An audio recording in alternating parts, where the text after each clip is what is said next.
Welcome to ओलिवोर। इस video के अंदर मैं आपके साथ डिस्कस करने वाला हूँ कि अगर आप आरआरबी के लिए किसी दूसरे स्टेट से अप्लाई करने का सोच रहे हैं या अप्लाई कर दिया है तो उसके प्रोज एंड कॉन्सेस क्या होने वाले हैं, क्या आपको एडवांटेज होने वाला है, क्या डिसएडवांटेज। फिर मैं मेरा ओपिनियन भी बताने वाला हूँ आपको कि मेरी क्या राय है इस बारे। ठीक है, अगर आज मेरे पास जॉब ना होती और मैं सोच रहा होता अप्लाई करने का तो मैं क्या सोचता। ठीक है, और मेरा ओपिनियन डिफ़र कर सकता है, लेकिन हाँ जो प्रोज़ एंड कॉन्सेस हैं वो सबके लिए सेम रहने वाले हैं। तो वीडियो में बने रहिएगा, आपको कुछ शायद अच्छा मिल जाए। सबसे पहले मैं आपको बता दूं कि इस वीडियो के अंदर मैं आपके साथ जो डिस्कस करने वाला हूं वो एक ऐसे सजेस्ट करूंगा जैसे कोई बड़ा भाई बता रहा हो। मैं मेरे अगर छोटे भाई को कुछ बता रहा होता, जैसे सजेस्ट कर रहा होता, वैसे मैं इस वीडियो के अंदर करने वाला हूं। तो मेरे लिए ये मैटर नहीं करेगा कि ये वीडियो आप लाइक करते हैं कि डिसलाइक करते हैं कि क्या कमेंट करते हैं। मेरे लिए मैटर करेगा कि कोई इस वीडियो को देख के अपने हिसाब से कोई एक बेटर डिसीजन ले पाए और उसे एक जॉब मिल पाए। ठीक है, प्रॉफिट होता है किसी चीज़ में, लॉस होता है, तो इसका मतलब ये नहीं है कि किसी चीज़ में अगर लॉस है तो वो फ़ायदेमंद नहीं है। वो सबके अपने अपने तजुर्बे होते हैं जो आपके साथ डिस्कस करते हैं। तो मैं मेरा तजुर्बा डिस्कस करने वाला हूँ। सबसे पहले मैं आपको प्रॉफिट्स बताने वाला हूँ कि अगर आप किसी दूसरे स्टेट से अप्लाई करते हैं तो हम इसके अंदर स्टेट ए और स्टेट बी लेके चलेंगे। ठीक है, इस वीडियो के अंदर दो स्टेट लेके चलेंगे हम। मैं ए और बी लेके चल रहा हूँ। ठीक है, एक के अंदर वैकेंसीज़ है 100, दूसरे के अंदर वैकेंसीज़ है 30। ठीक है, ये मैं ओवरऑल एक आइडिया देना चाहता हूँ आपको कि क्योंकि ये एक मासिव डिफरेंस आप बोल सकते हैं, एक ह्यूज डिफरेंस है दो वैकेंसीज़ के बीच में। और मान लीजिए ये आपका स्टेट है। ठीक है, ये आपका स्टेट है और ये किसी दूसरे स्टेट है जहाँ से आप अप्लाई करने का सोच रहे हैं।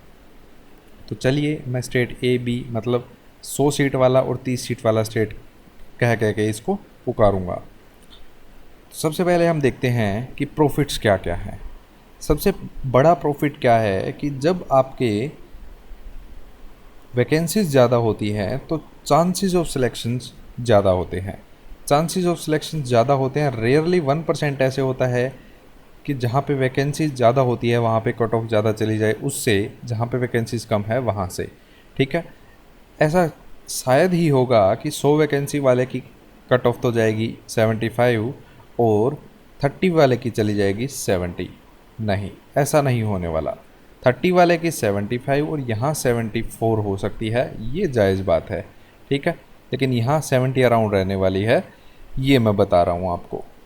तो चांसेस सिलेक्शन के हाई हैं, पर एक जॉब होना ही सबसे बड़ी बात नहीं है, आपको कुछ और चीज़ें भी देखनी होती है।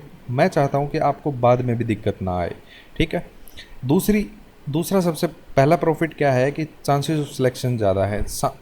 सिलेक्शन होने के चांस आपके ज़्यादा बनते हैं अगर आप 100 वाले से अप्लाई करते हैं तो। दूसरा, आपको सेम सैलरी मिलने वाली है, सेम रेपुटेशन रहने वाली है आपकी मार्केट के अंदर। लोग आपको एज अ पीओ जानेंगे, एज अ क्लर्क जानेंगे। ठीक है, वो ये नहीं पूछेंगे कि आपने दूसरे स्टेट से अप्लाई किया कि नहीं किया। ठीक है, आपने क्या सोच के अप्लाई किया, वैकेंसीज ज़्यादा हैं इसलिए अप्लाई किया, मैटर नहीं करने वाला। एक बार आप जॉब लग गए तो मैटर करेगा कि हाँ भाई बंदा जॉब लगा हुआ है, बंदी जॉब लगी हुई है। ठीक है, तो सेम सैलरी, रेपुटेशन भी सेम रहने वाली है, चाहे आप स्टेट ए से अप्लाई करें चाहे स्टेट बी से अप्लाई करें। ठीक है, लेकिन अंदर की बातें मैं डिस्कस करने वाला हूँ। वैकेंसीज़ ज़्यादा हैं, आप सोचते हैं कि मैं मेरे स्टेट से अप्लाई करने की बजाय दूसरे से कर दूं क्योंकि वहाँ वैकेंसीज़ ज़्यादा हैं। ऑब्वियसली आपके दिमाग में तभी आता है, वैकेंसी ज़्यादा होती है तभी आप दूसरे स्टेट से अप्लाई करने की कोशिश करते हैं। ठीक है, अब देखते हैं हम इसके नुकसान क्या क्या हैं। सबसे पहला ये कि अगर आप आरआरबी के लिए अप्लाई करते हैं, ठीक है, तो आपका हमेशा दूसरे स्टेट में रहने वाले हैं आप। अगर आप स्टेट ए से बिलोंग करते हैं, अप्लाई करते हैं स्टेट बी के लिए, तो आरआरबी का आपको पता होना चाहिए स्टेट लेवल एग्ज़ाम होता है, मतलब स्टेट लेवल आपको वैकेंसीज निकलती हैं। तो ऐसे नहीं है कि आप ये सोचें कि एक बार मैं सिलेक्शन बी में ले लूँ और बाद में कोई इंटर स्टेट ट्रांसफ़र करवा के मैं ए में आ जाऊँगा, ऐसा नहीं होने वाला, हरगिज़ नहीं होगा। ठीक है, दूसरा ये कि अदर एक्सपेंसेस आपके बढ़ते हैं, आपका ट्रैवलिंग का खर्चा बढ़ता है, जॉब के बाद की बात कर रहा हूँ मैं।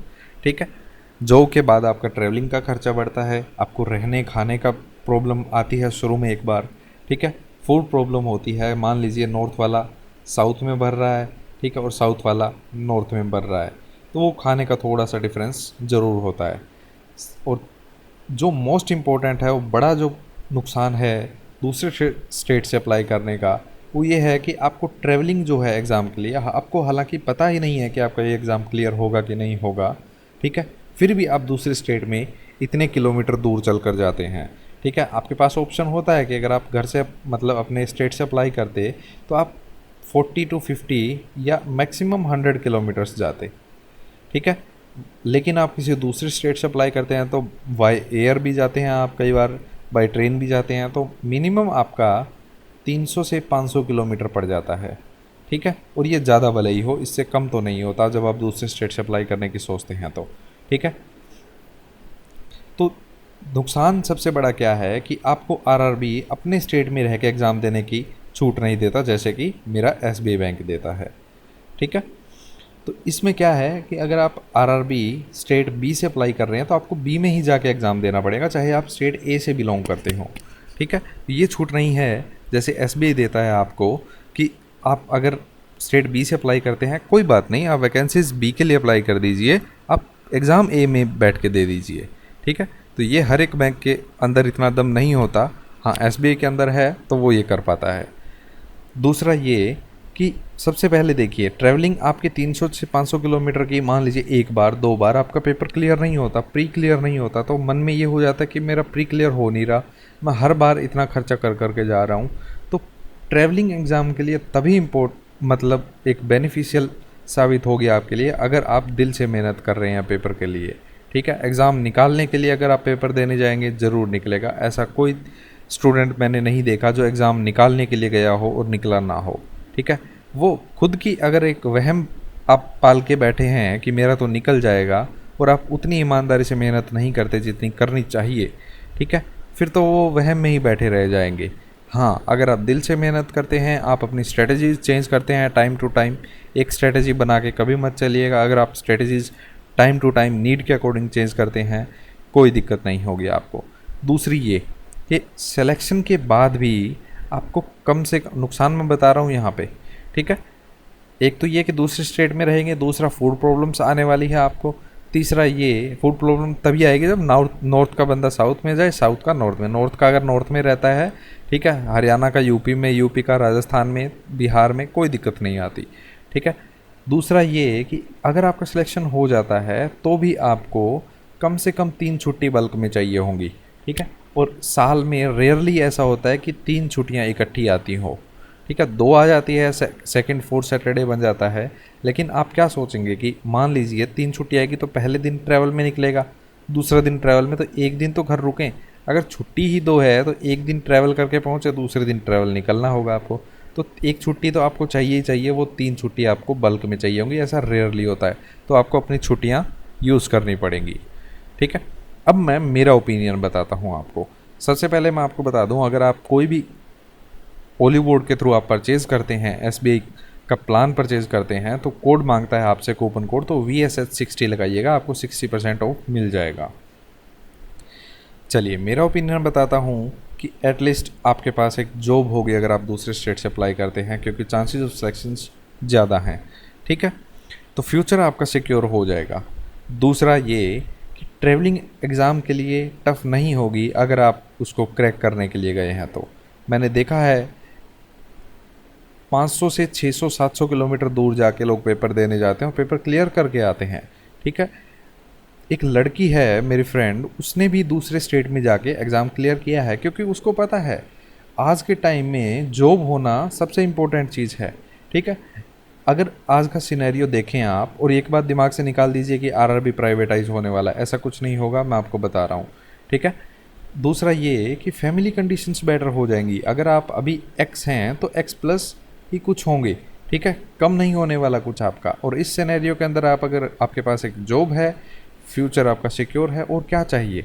अब वो बाद में देखी जाएगी कि अपने स्टेट में कैसे आना है, कोई दूसरे एग्ज़ाम के साथ में तैयारी करते रहिएगा, ठीक है, लेकिन पहले तो आपको फ्यूचर सिक्योर करना है ना, उसके लिए आपको फैमिली कंडीशंस बेटर करने के लिए आपको जॉब चाहिए होगी, और जॉब चाहे ट्रैवलिंग करके आए चाहे कैसे ही करके आए, जी जान लगानी पड़ेगी आपको, ठीक है। और जो मैं अदर एक्सपेंसेस बता रहा था, फूड का बता रहा था, अगर आप अच्छा फूड अपनी मर्जी का ले, अब ऐसे तो है नहीं कि आपके मैंने 44 सैलरी बताई थी, ठीक है, 44 में आप सोचे कि मैं 40 सेविंग कर लूँ, तो फिर तो भाई फूड प्रॉब्लम आने वाली है, क्योंकि आप ऐसा वैसा खाना खाएंगे। हाँ, अगर आप 35 के 35,000 रुपये एज अ पी और 15,000 रुपये एज अ क्लर्क सेविंग सोचते हैं कि इतनी सेविंग मेरे लिए बहुत है, तो 35,000 रुपये अगर आप मंथली सेविंग करते हैं, तो जो बाकी का 9,000 है, ठीक है, उसके अंदर आपका अच्छा खाना पीना रहना हो जाएगा, एक बहुत अच्छे लेवल का आप खाना खा पाएंगे, ठीक है, और बहुत अच्छे लेवल के रूम में या फ्लैट में रह पाएंगे, वो मैं बता रहा हूँ आपको, ठीक है। तो अगर 35,000 भी कोई थोड़ा नहीं होता अगर आपकी सेविंग हो रही है तो, ठीक है, 3 महीने के अंदर तो 1 लाख आपने सेव कर लिया ना, तो क्या दिक्कत है। शुरू में थोड़ा कम कर लीजिए सेविंग, बाद में आपका स्केल बढ़ता जाएगा तो बेसिक सैलरी भी बढ़ती जाएगी, बाद में थोड़ा और अच्छा अपना बेटर लाइफस्टाइल बनाइएगा। लेकिन हाँ, आप कभी खाने पीने रहने के साथ कभी भी कॉम्प्रोमाइज़ मत कीजिए, क्योंकि ये आपका सवाल है। चलिए, मैंने मेरा ओपिनियन बता दिया कि भाई आज के टाइम में जॉब ज़रूरी है, चाहे दूसरे स्टेट में अप्लाई करने से आए चाहे तीसरे स्टेट में अप्लाई करने से आए, जॉब पे ध्यान दीजिए। लोकेशन बाद की बात होती है, अभी हम भिखारी हैं, अभी हम बैगर हैं, चूज़ बाद में करेंगे, चूज़र नहीं हैं अभी हम, ठीक है, अभी हम बैगर हैं, हमें तो बस जॉब चाहिए, ठीक है, झोली फैला के बैठे हैं हम तो, फ़कीर हैं, जॉब दे जाओ कोई, ठीक है। बाद में देखेंगे, बड़ी बड़ी बातें बाद में करेंगे कि मुझे तो ये जॉब नहीं चाहिए, वो जॉब नहीं चाहिए, मुझे ये लोकेशन नहीं चाहिए। जिस जो रियली ईमानदारी से तैयारी कर रहा है वो जॉब लेके बैठ जाइए, बाद में हम सोचेंगे कि क्या करना है क्या नहीं, ठीक है। एक जॉब लीजिए, कहीं मिल रही हो, बेटर फ्यूचर आपको बनाने के लिए एक जॉब लीजिए अभी, फिर बाद में तैयारी करते रहिए, अपने स्टेट के एग्ज़ाम्स निकाल दीजिए, आप कोई दिक्कत नहीं है। लेकिन हाँ, पहले जॉब लीजिए ताकि आपके माइंड की टेंशन कम हो। अगर आप टेलीग्राम ग्रुप ज्वाइन करना चाहते हैं तो टेलीग्राम पे सर्च कीजिए Ollywood is the new black, वहाँ पे आपको अलग अलग पीडीएफ्स भी प्रोवाइड करवाई जाती है। चैट विंडो ऑफ है ताकि आपका टाइम वेस्ट ना हो। आई होप आपको वीडियो पसंद आई है, अगर हाँ तो शेयर कीजिएगा अपनी फीडबैक कमेंट के अंदर, और हाँ, इस बार आप सब्सक्राइब करना मत भूल जाइएगा। Thank you so much.